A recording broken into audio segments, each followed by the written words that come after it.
तो कहानी की शुरुआत हेलेन नामी एक लड़की से होती है जो सुपरमार्केट में थी जब उसका सामना एक भयानक बड़ी सी क्रिएचर से हो गया, जिससे बचने के लिए वो जंगल की तरफ भागी और क्रिएचर भी रास्ते में आने वाली सभी चीजों को तबाह करते हुए उसी के पीछे उसी को मारने के लिए बढ़ा। जिसके बाद सीन यहीं से कट होकर हमें 8 साल बाद का वक्त दिखाया गया, जहां आज दोबारा शहर में देखे जाने वाले बड़े से क्रिएचर की खबर छपी थी। zoology के स्टूडेंट बहुत ज्यादा एक्साइटेड होकर इस न्यूज के बारे में अपने प्रोफेसर निक को बताते हैं और निक जवाब देता है, रूमर है, ये बस मजाक है। वो इस खबर का कोई रिस्पॉन्स नहीं देते तो कॉर्नर उनसे कहता है, मैं जानता हूँ कि आप इस न्यूज पर ध्यान क्यों नहीं दे रहे, क्योंकि आपकी वाइफ भी ऐसे ही किसी मॉन्स्टर की तलाश में गायब हो गई थी और आज तक नहीं मिली, और ना ही आज तक वो मॉन्स्टर के इस दुनिया में होने का आज तक सबूत दे पाई थी। निक अब इस बात को गलत साबित करने के लिए अपनी टीम के साथ निकल जाता है इस खबर की इन्वेस्टिगेशन करने के लिए उसी जगह पर जहाँ उस क्रिएचर को देखा गया था। यहाँ जाने पर साइंटिस्ट को एक ट्रक पर बड़े बड़े पंजों के निशान नजर आते हैं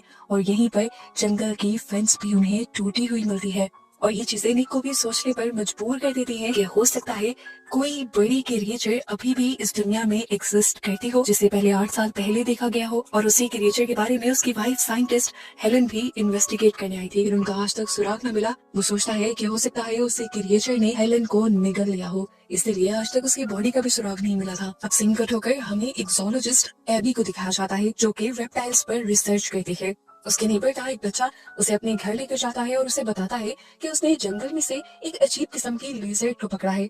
एबी उसे देखने के लिए बहुत ज्यादा एक्साइटेड थी, और जब इन्होंने जाकर उस लिजर्ड को देखा तो एबी हैरान भी हो गई, क्योंकि ऐसे लिजर्ड उसने आज से पहले कभी नहीं देखी थी। इस लिजर्ड के पास कुछ पंख भी थे। एबी इस लड़के से कहती है, मुझे उस जगह पर लेकर जाओ जहाँ पर तुम्हें जंगल में ये लिजर्ड मिली थी। जब ये लोग जंगल में पहुंचते हैं तो ये देखकर डर जाते हैं कि वहाँ पर एक लोमड़ी का बुरी तरह शिकार करके किसी ने उसे दरख्त से लटका दिया था। इस जगह पर अजीब सा कोहरा फैला हुआ था और यहाँ आते ही एकदम से इस लड़की के हाथ से वो लिजर्ड बाहर निकलकर उड़ने लग जाती है। एबी इस लिजर्ड को पकड़ने के लिए इसका पीछा करने लग जाती है, जबकि बेन यानी वो छोटा बच्चा जो उसके साथ आया था वो यहाँ पर छुपे हुए एक पोर्टल को देखता है और हैरान हो जाता है। इस पोर्टल के अंदर क्या था ये जानने के लिए वो इस पोर्टल के अंदर भी चला गया। इस पोर्टल के दूसरी तरफ एक बहुत ही हसीन दुनिया थी, इस दुनिया से बिल्कुल मुख्तलिफ, और उसी दुनिया में वैसे ही सारे लिजर्ड्स उड़ रही थी जैसी एक लिजर्ड उसके पास भी थी। यहाँ बाहर एबी को अब तेजी से जमीन हिलती हुई महसूस होती है। वो डर जाती है। इससे पहले कि वो कुछ और कहती, उसे सामने की तालाब में एक बहुत बड़ी सी क्रिएचर की रिफ्लेक्शन नजर आती है। देखने पर ये क्रिएचर किसी डायनासोर जैसी लग रही थी। दूसरी तरफ अब हमें बेन को दिखाया जाता है जो किसी चीज से बचते हुए भागकर जल्दी से अपने घर आकर अपने रूम में छुप जाता है। उसे एहसास था कि कोई बड़ी सी चीज उसका पीछा कर रही है, और जैसे ही उसने सामने विंडो में देखा तो ये बड़ी सी क्रिएचर डायनासोर जैसी उसका पीछा कर रही थी, और उसे पकड़ने के लिए वो उसकी विंडो तोड़कर भी उस पर हमला करने की कोशिश करती है। अपने आप को बचाने के लिए बेन अपने हाथ में आने वाली हर चीज से उस मॉन्स्टर के ऊपर हमला करता है, और आखिर वो मॉन्स्टर उससे दूर भाग ही जाता है। दूसरे सीन में अब हमें जंगल में फंसी एबी को दिखाया गया था जिसके पीछे वही बड़ी सी क्रिएचर पड़ चुकी थी। एबी अभी ये बात नहीं जानती थी कि ये बड़ी सी क्रिएचर उस पोर्टल में से निकली है। वो तो अपनी जान बचाकर भाग रही थी। उसके दूसरी तरफ से क्रिएचर उस तक करीब पहुंच चुका था। इससे पहले कि वो पैनिक कर जाती, यहाँ पर निक की पूरी टीम आ जाती है जो सुबह से इसी क्रिएचर की रिसर्च में यहाँ आए थे। वो एबी को रिलैक्स रहने को कहते हैं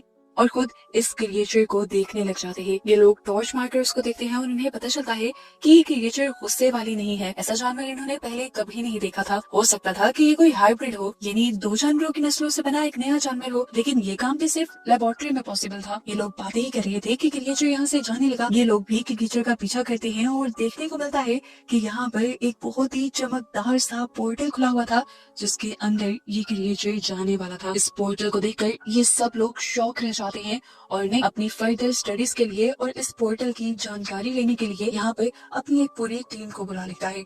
ये पोर्टल किसी और दुनिया का भी हो सकता था और किसी और टाइमलाइन का भी हो सकता था। इस पोर्टल को देखते हुए निक को थोड़ी उम्मीद बनी थी कि वो लोग पास्ट या फ्यूचर में ट्रैवल कर सकते हैं, जिस चीज पर वो आजकल रिसर्च कर रहा था।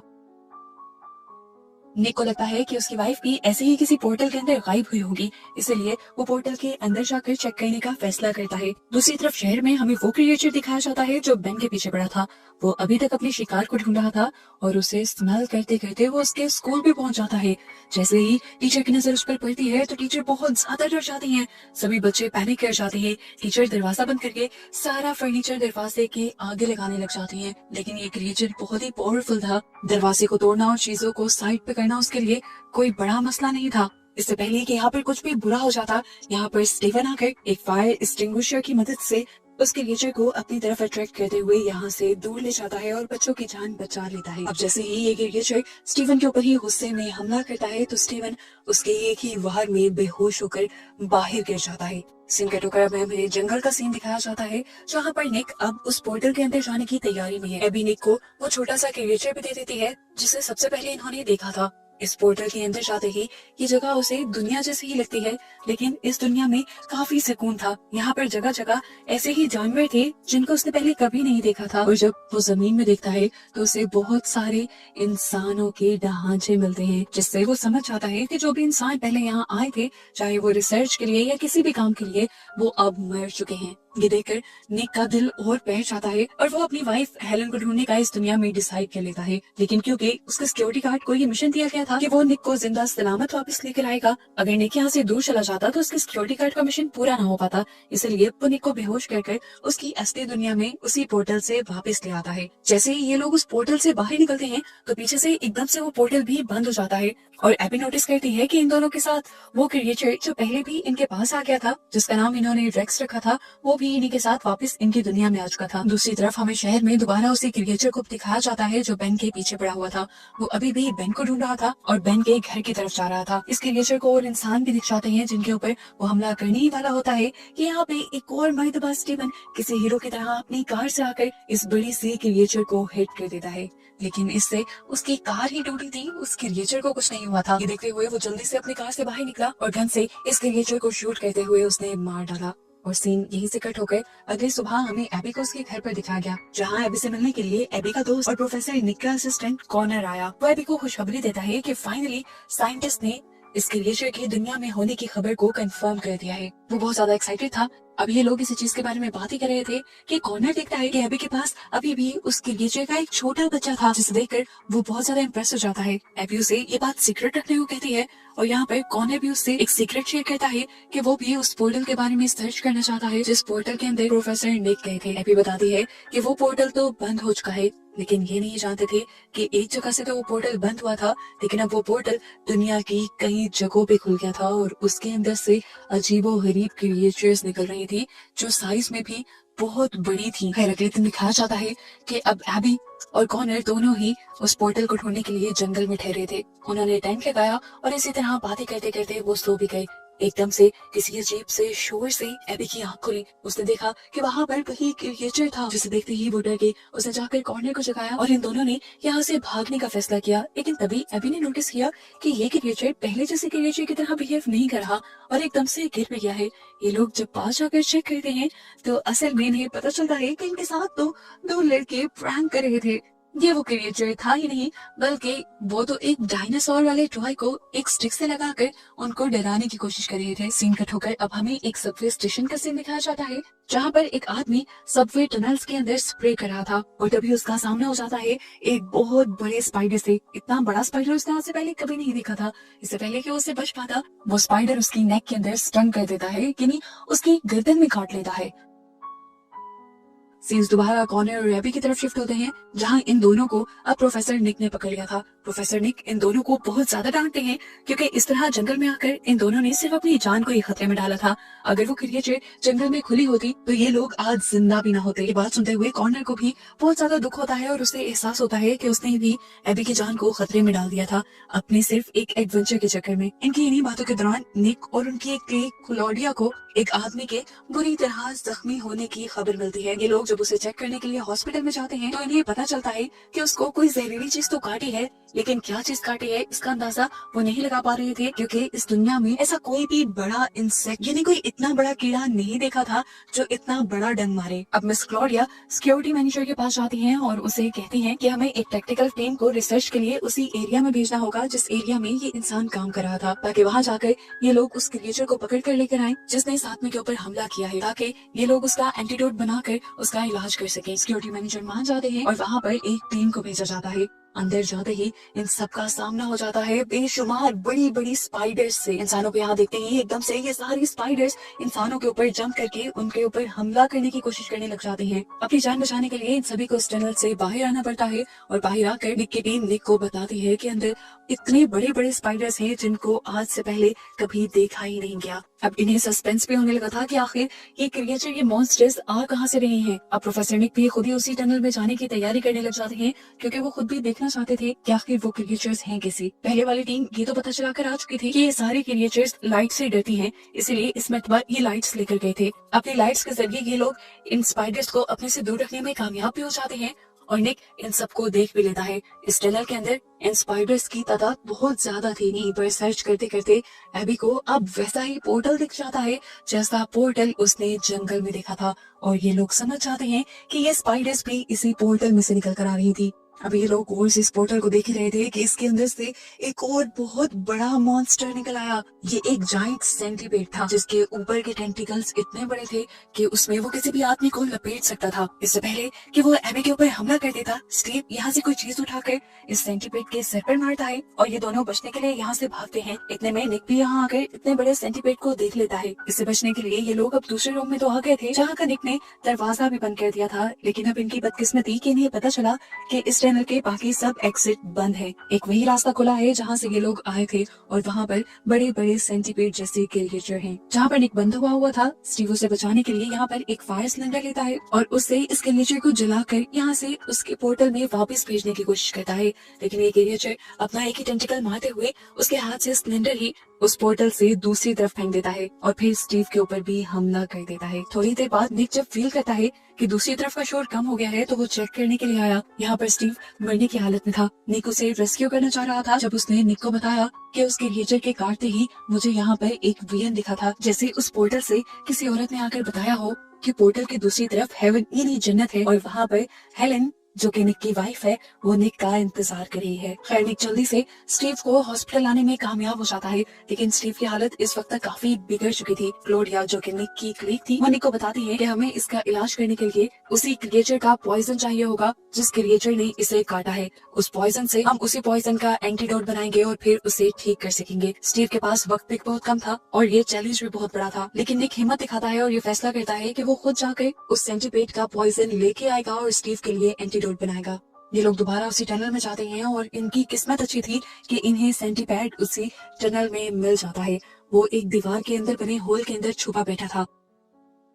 निक भी इसी होल के अंदर जाने वाला था, हालांकि वो जानता भी था कि इस तरह करने पर उसकी अपनी जान को खतरा हो सकता है, ये क्रिएचर उसे भी मार सकता है। ये लोग जब उस होल से निकलकर दूसरी तरफ गए तो इन्हें पता चला कि दूसरी तरफ एक बिल्डिंग थी जो अंडर कंस्ट्रक्ट थी। यहाँ पर जाकर निक बहुत ही बहादुरी से इस सेंटीपीड के आगे खड़ा हो जाता है क्योंकि वो जानता था कि सेंटीपीड उसे देखकर जरूर उसे स्टंग करेगा, यानी उसे डंग मारेगा। इस टाइम उसने अपनी जैकेट के अंदर ही कुछ कंटेनर्स लगाए हुए थे और जब सेंटीपीड उसे डंग मारता है तो उसका सारा पॉइजन निक की जैकेट के अंदर इकट्ठा हो जाता है। इनका मिशन पूरा होते ही निक को छुड़वाने के लिए दूसरी तरफ से रायन इस सेंटीपीड के ऊपर गोलियों से हमला करता है और जैसे ही ये सेंटीपीड तड़प कर साइड पे हुआ तो वो एक मेन स्विच से जा लगा, जहाँ पर स्पार्किंग होते ही उससे हाई वोल्टेज करंट लगा और आखिर वो मर गया और ये लोग पॉइजन लेकर वापिस आ गए। जल्दी से पॉइजन से एंटीडोट बनाया गया और उससे स्टीवन का इलाज किया गया। आखिर स्टीवन होश में भी आ गया, लेकिन अभी भी निक का सारा ध्यान स्टीवन की उन बातों पे था जो उसने जख्मी हालत में की थी। निक सोच में पड़ गया था कि क्या उस टाइम स्टीवन हेलुसिनेट कर रहा था या सच में पोर्टल से निकलकर उसे हेलन दिखी थी। वो अभी भी इसी कश्मकश में था कि क्या उसे अपनी वाइफ हेलन को ढूंढने के लिए उस पोर्टल के अंदर जाना भी चाहिए या नहीं। अब सीन कट हो गई, इस सीन से बिल्कुल डिफरेंट सीन दिखाया जाता है। यहाँ पर हम एक कपल को देखते हैं जो अपनी स्विमिंग ट्रेनिंग कर रहे थे। इसी स्विमिंग पूल के अंदर से अचानक एक मगरमच्छ निकलता है जो ऊपर से जंप करते हुए लड़के को ही हवा में निकल लेता है और ये देखते हुए उसकी पार्टनर एकदम से शॉक में रह जाती है। यहाँ पर वो मगरमच्छ उस लड़की के ऊपर भी हमला करने की कोशिश करता है, लेकिन वो लड़की बच जाती है। इन्वेस्टिगेशन के लिए जब टीम यहाँ पर आती है तो उन्हें लगता है कि डियानी के पार्टनर के मौत के पीछे डियानी खुद है, क्योंकि इस फैसिलिटी के अंदर कोई भी किसी भी किस्म का जानवर होना नामुमकिन था। जबकि डियानी ने सबको यकीन दिलवाने की कोशिश की कि यहाँ पर एक बहुत बड़ा सा मगरमच्छ आ गया था जिसने उसके पार्टनर को खाया था। अब ये खबर सुनकर निक और उसकी टीम अगले दिन यहाँ पर पहुंचती है और उन्हें सारा मामला समझ आ जाता है कि यहाँ पर भी जरूर एक पोर्टल खुला होगा जिसके अंदर से वो क्रिएचर निकला होगा और उसी क्रिएचर ने उस लड़की को खाकर वो क्रिएचर अपने घर वापस चला गया होगा। इसीलिए इस जगह पर कोई भी साइन उसका नहीं मिल रहा। अब क्लॉडिया जो ये बात सारी समझ गई थी वो अब अपने सिक्योरिटी चीफ के पास जाती है, उन्हें वो ये सारा मामला बताती है और डैनी को उसके उस गुनाह की सजा ना देने को कहती है जो उसने किया ही नहीं था। लेकिन यहाँ पे ये आदमी क्लॉडिया को जवाब देता है, हम ऐसा कुछ नहीं कर सकते जैसा तुम चाह रही हो, क्योंकि अगर हमने उस लड़की को अरेस्ट ना किया तो वो दुनिया वालों को उस क्रिएचर और उन पोर्टल्स के बारे में सब कुछ बता देगी और ये खबर अभी हमें हाइड ही रखनी है। अगले दिन निक और उसकी टीम को पता चलता है कि वही पोर्टल अब एक दूसरे शहर की लेक के अंदर देखा गया था और उसी लेक के अंदर उन बड़े बड़े मगरमच्छों को भी इस मरतबा देखा गया था, जिससे निक और उसकी टीम को ये बात पता चल जाती है कि वो पोर्टल एक जगह से दूसरी जगह मूव कर रही है। अब निक अपनी टीम के साथ उसी जगह में उसी लेक के अंदर उतरने का फैसला करता है जहाँ पर इस मरतबा वो पोर्टल खुला था। ये लोग अभी इस पोर्टल को इस जगह को सर्च ही कर रहे थे कि एबी ने नोटिस किया कि वहाँ से निकलने वाली क्रिएचर अब एबी के इर्द गिर्द घूम रही थी। एबी कुछ देर के लिए तो स्टिल खड़ी रही और जब उसे लगा कि अब उसकी जान को खतरा है तो उसने फौरन से कॉर्नर को आवाज दी।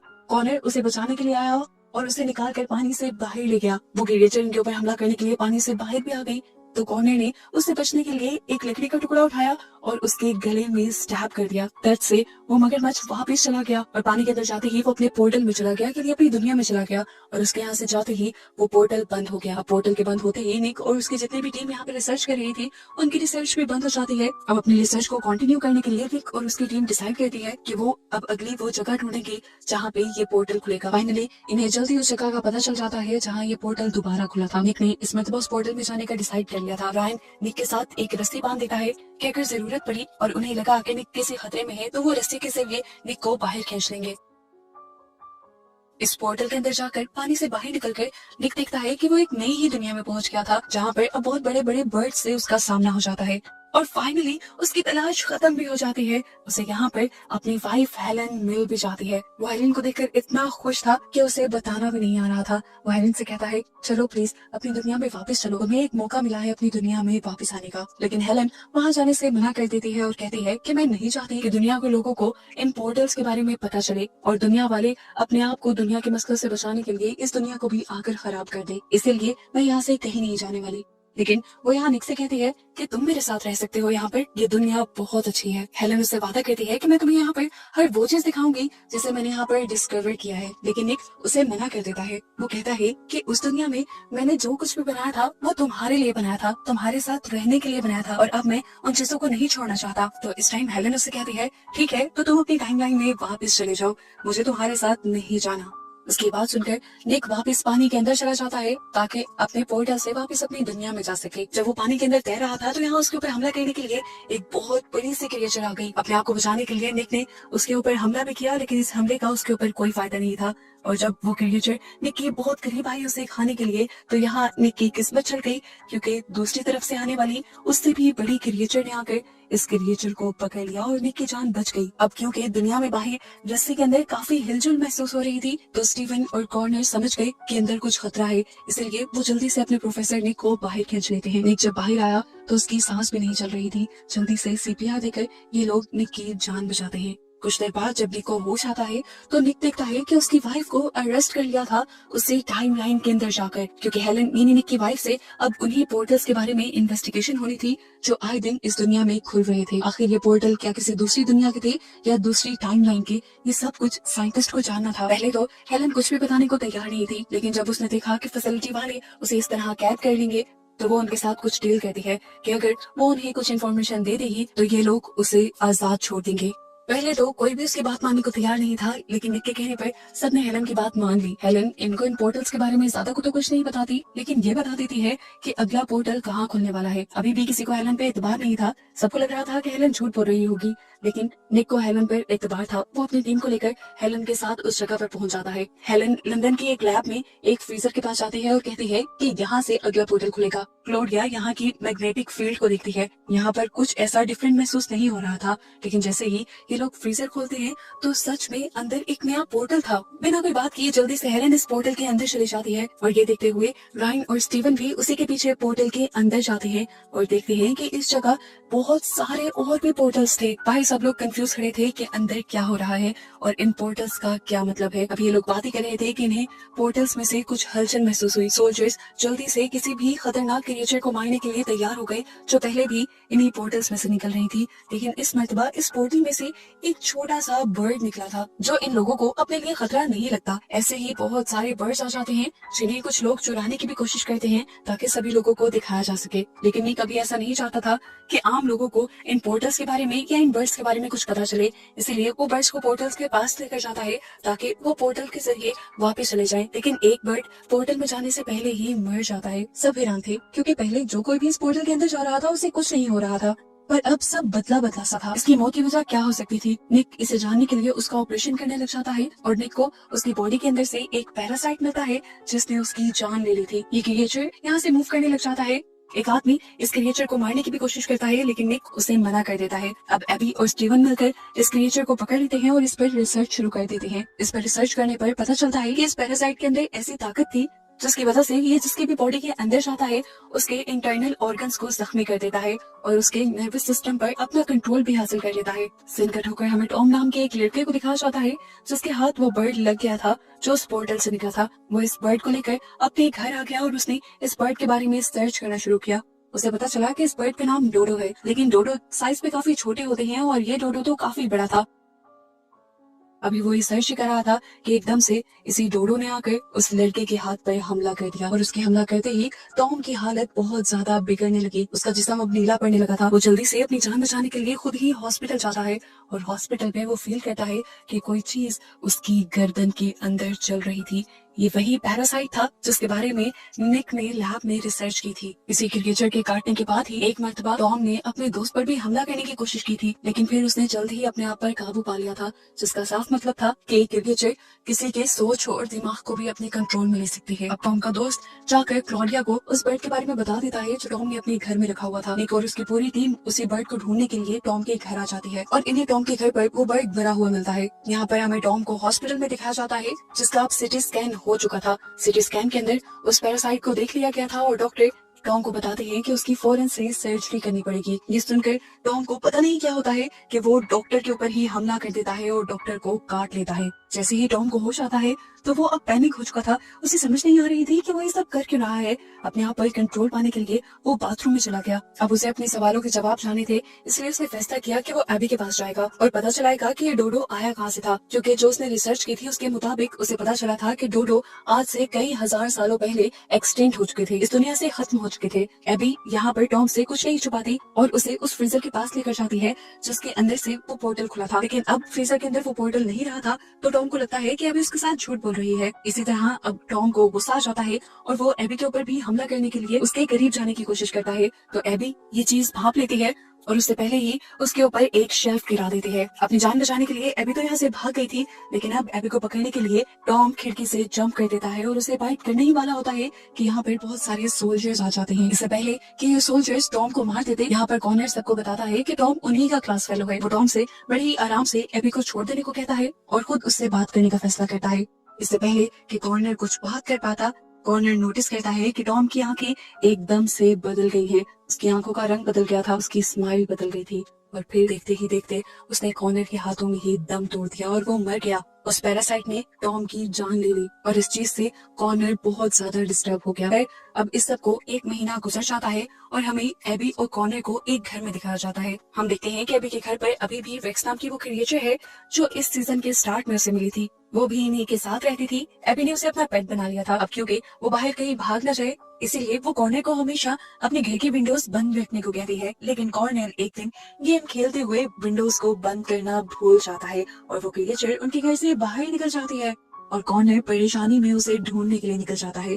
दूसरी तरफ निक को एक आदमी की लाश मिलती है जिसके जिस्म के चीथड़े चीथड़े कर दिए गए थे। साफ जाहिर था कि उसके ऊपर किसी मॉन्स्टर ने अटैक किया था। निक समझ गया था कि वहाँ पे भी कोई नया पोर्टल खुल गया होगा। ये लोग जब उस गोल्फ क्लब पर जाते हैं तो देखते हैं कि यहाँ पर पोर्टल अब आसमान की तरफ से खुला था और किसी परिंदे की तरह दिखने वाले उस मॉन्स्टर ने या ड्रैगन ने उस इंसान पर हमला किया था। यहाँ पर फाइनली अब कॉर्नर को भी रेक्स मिल जाती है, वो भी उसी की कार के ऊपर बैठी हुई, क्योंकि रेक्स उसका पीछा कर रही थी। जैसे कॉर्नर उसे पकड़ने लगता है तो रेक्स यहाँ से उड़ जाता है। कॉर्नर उसे पकड़ने के चक्कर में था और उसने ये देखा ही नहीं कि वो उसी गोल्फ क्लब में आ गया था जहाँ निक और उसके साथी थे। उसने यहाँ ये भी नहीं देखा कि कुछ तो एबनॉर्मल चल रहा है। पीछे से निक और एबी उसे आवाज देकर वार्न कहते हैं कि उसके ऊपर कुछ था। कॉनर ने जब ऊपर देखा तो यहाँ पे एक बहुत बड़ा सा बर्ड था जो तेजी से उसकी तरफ हमला करने के लिए बढ़ रहा था। अपने आप को बचाने के लिए कॉनर यहाँ से भागता है तो उसके सामने रेक्स भी उड़ जाती है। कॉनर को बचाने के लिए यहाँ पर सोल्जर्स उस क्रिएचर को मारना चाहते थे, लेकिन निक ने उस क्रिएचर को बचा लिया सोल्जर की गन को साइड पे करते हुए। इस गोली की वजह से वो क्रिएचर बहुत ज्यादा डर गई और ऊपर की तरफ उड़ गई। इससे यहाँ रेक्स और कॉनर दोनों की ही जान बच गई। यहाँ पर अभी इन्हें पता चलता है कि इनकी रेक्स यानी वो पहली वाली क्रिएचर दोबारा कहीं जंगल में गायब हो चुकी थी। कॉनर और एबी दोनों रेक्स को ढूंढने के लिए जंगल में चले जाते हैं और फाइनली इन्हें रेक्स मिल भी जाते हैं। इससे पहले कि ये उसे उठा लेते, इन्हें यहाँ पर कुछ अजीबो गरीब आवाजें आती हैं। ये जब ऊपर दिखते हैं तो इन्हें उड़ने वाले छोटे छोटे डायनासोर्स दिख जाते हैं। ये इतने ज्यादा थे कि इनसे बचा भी नहीं जा सकता था। अक्लमंदी दिखाते हुए एबी कॉर्नर को लेकर नीचे बैठ जाती है और अपना सर भी छुपा लेती है और यहाँ पर सारे डायनासोर्स इनके ऊपर से गुजर जाते हैं और आखिर इन लोगों की जान बच जाती है। जिसके बाद ये लोग रेक्स को लेकर अपने घर आ जाते हैं। यहाँ पर क्लॉडिया अब निक को कॉल करती है और उसे बताती है कि उनके कॉलेज की बिल्डिंग के ऊपर अब वो बड़ी सी क्रिएचर, वो उड़ने वाला डायनासोर आ चुका था, जिसे पकड़ने के लिए जल्द ही निक की पूरी टीम कॉलेज के पास आ जाती है। लेकिन इसे पकड़ना इतना भी आसान नहीं था।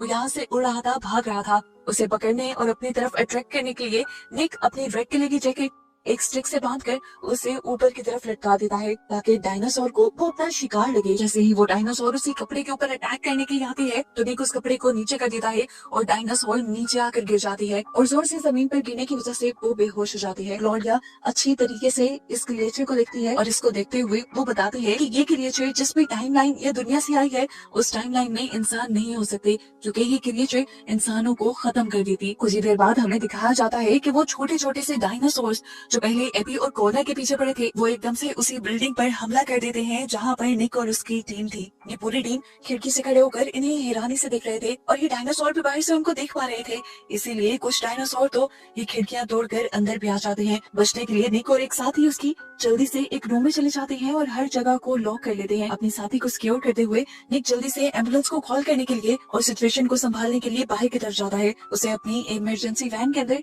एक गैस सिलेंडर मिलता है जिसे वो उठा लेता है इस उम्मीद से कि वो लोग शायद इसकी मदद से ड्रैगन से बच सकेंगे। लेकिन होटल में उन्हीं ड्रैगन्स ने चिमनी की मदद से अंदर आना शुरू कर दिया था, जिसकी वजह से क्लॉडिया बहुत ज्यादा डर जाती है। क्लॉडिया इन्हें मारने के लिए यहाँ पर गोल्फ स्टिक उठा लेती है, लेकिन इतनी सारी क्रिएचर से लड़ना उसकी बस की बात नहीं थी।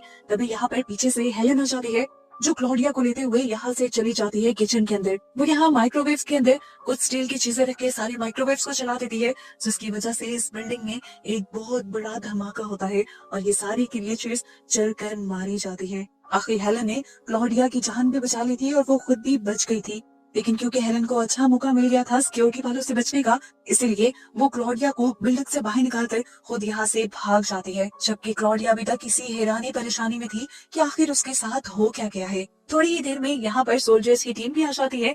ये लोग बिल्डिंग को चेक करते हैं और पता चलता है कि यहाँ पे सारी क्रिएचर्स मारी गई थी सिवाय एक बड़ी क्रिएचर के, जिसे भी ये लोग मारने का प्लान करते हैं। पर निक कहता है नहीं, हम इसे इसके घर भेज देंगे। ये लोग दोबारा उसी गोल्फ क्लब में जाते हैं जहाँ पर वो पोर्टल खुला हुआ था, जिस पोर्टल से के सारे डायनासोर इस दुनिया में आए थे। वहाँ पर एक रेड फ्लैग लगाते हुए ये उस डायनासोर को उसके घर की तरफ यानी उसके पोर्टल की तरफ अट्रैक्ट करते हैं और फाइनली उस डायनासोर के पोर्टल में जाते ही ये पोर्टल यहाँ से बंद हो जाता है।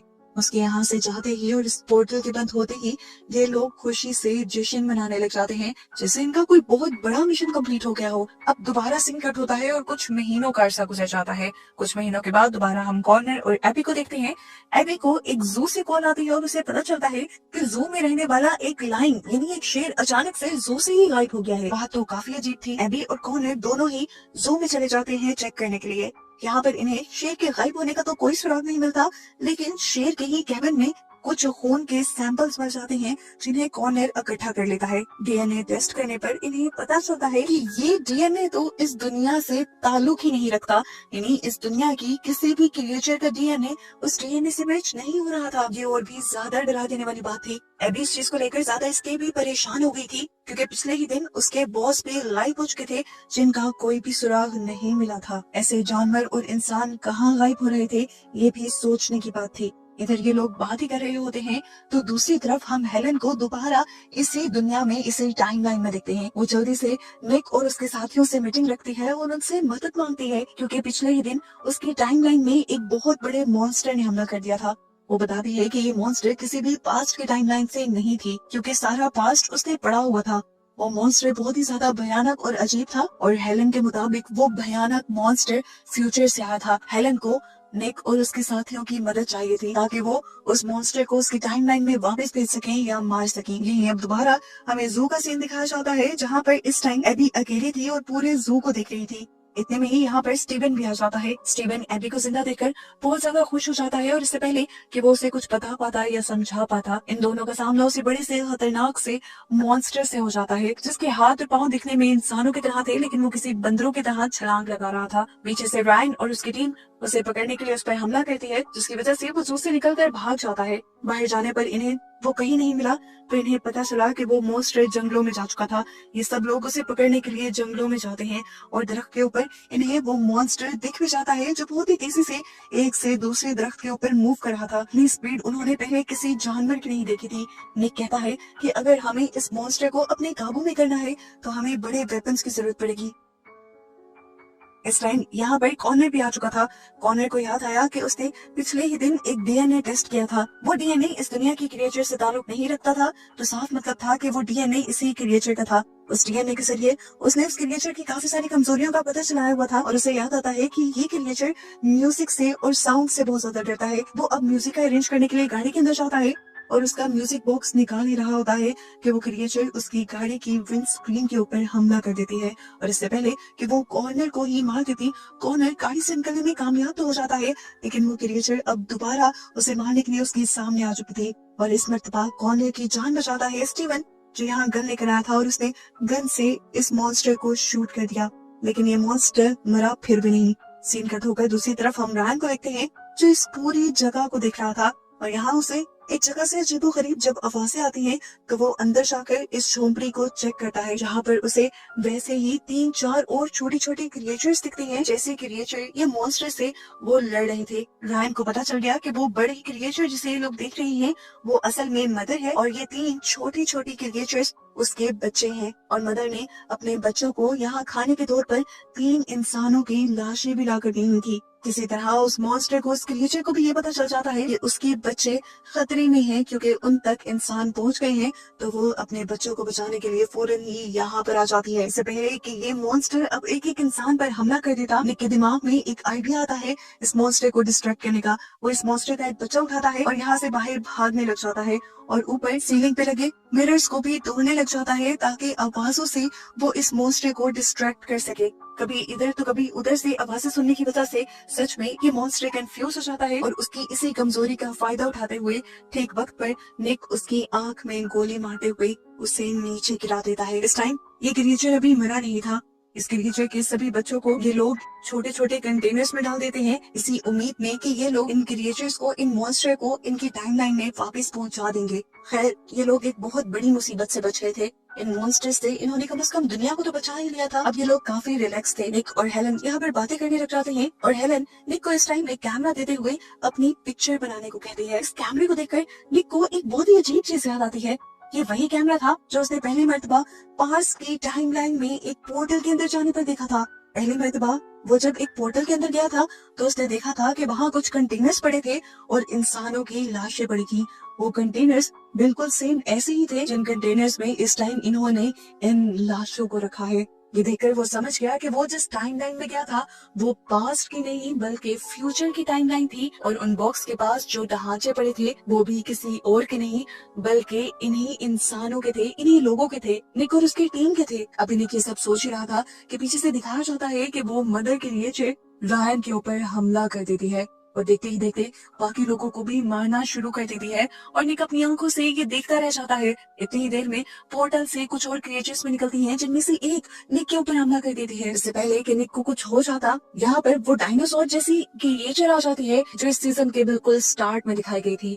अब वो इस फ्यूचर वाले मॉन्स्टर के साथ लड़ने लग जाती है। दोनों के अंदर थी तो एक बराबर ताकत, ये तो मानने वाली बात थी। अच्छी टक्कर दे रहा था वो छोटा मॉन्स्टर उस डायनासोर जैसे क्रिएचर को। लेकिन डायनासोर भारी होने की वजह से उसको पीछे गिराते हुए उसके ऊपर गिरकर उसे हरा देता है। आखिर को यहाँ वो क्रिएचर मर जाती है और इस तरह निक की जान बच जाती है। यहाँ पर अब निक को एक सबसे बड़ा ट्विस्ट ये पता चलता है कि वो इस टाइम अपनी टाइमलाइन में था ही नहीं। वो इस टाइम एक फ्यूचर की टाइमलाइन में आ चुका था, जहाँ आकर कोई सारी जिंदगी अपनी वाइफ के साथ जी रहा था। असल में वो अपनी वाइफ के साथ एक दूसरी टाइमलाइन में उसी की मदद करने के लिए आया था। अब उसकी वाइफ उसे उसकी टाइमलाइन में लेकर जाती है और यहाँ से सभी लोगों को गुड बाय कहते हुए दोबारा अपने पोर्टल की तरफ चली जाती है। इधर आकर निक देखता है कि पोर्टल के बाहर उसकी पूरी टीम उसका इंतजार कर रही थी, जिन्हें देखकर वो बहुत ही ज्यादा रिलैक्स हुआ। लेकिन इस टाइम उसकी टीम में क्लॉडिया नहीं थी। वो जब अपनी टीम से क्लॉडिया के बारे में पूछता है तो ये सब लोग हैरान होकर पूछते हैं, क्लॉडिया कौन? ये लोग तो क्लॉडिया को जानते भी नहीं थे। और इस चीज से निक पहचान गया कि उसने पास्ट की टाइमलाइन में जाकर कुछ तो ऐसा बदल दिया था जिससे फ्यूचर की सभी टाइमलाइंस चेंज हो गई थी और अब फ्यूचर वो नहीं रहा था जैसा उसने देखा था। यानी अब ये लोग मरेंगे नहीं बल्कि जिंदा रहेंगे। और बस यही सब दिखाते हुए ये सीजन यहाँ खत्म हो जाता है।